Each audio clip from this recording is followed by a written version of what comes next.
Native advertising is a fairly old idea that's attracting increased interest lately. With smartphone web browsing skyrocketing, on-screen real estate is at a premium, and ad blockers are getting more and more sophisticated. I'll be back after the break to tell you what native advertising is and how you can make it work for you.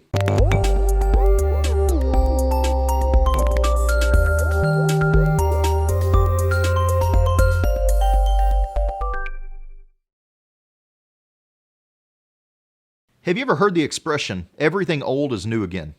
And that certainly applies to the idea of native advertising. I'm Colin, and welcome to the Patient Attraction Podcast. Most forms of online advertising today try to stand out from the page content. Today, banner ads are everywhere, and that makes it tougher for one ad to stand out. Native advertising, though, blends with the format, and it looks like the surrounding material.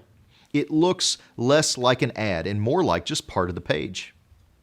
It becomes part of the page feed and part of that user's experience with the page. So, why would a dentist consider using native advertising?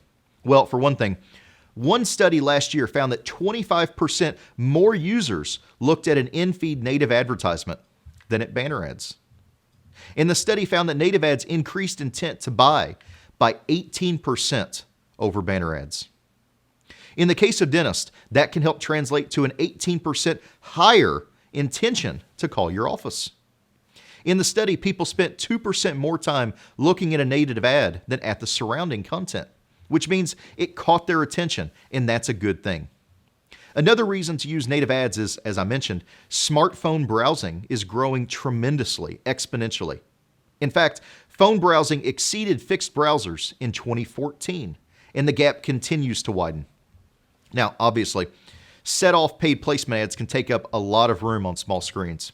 And since they're obviously different from the content that the user wants, they could be ignored. And as the use of ad blockers increases, it's going to get even harder to get traditional ads seen.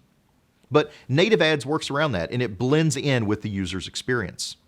More and more companies across the board, including dentists, are embracing native advertising. Spending is expected to reach $21 billion by 2018.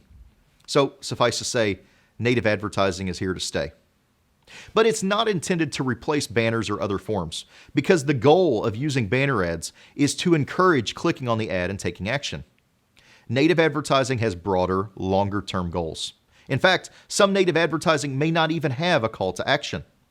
The goal is to engage the reader and provide interesting, informative, and extremely valuable content to make them like you, trust you, and of course, remember you. Consider using native advertising to increase awareness of your practice and your message, and to build engagement with your audience.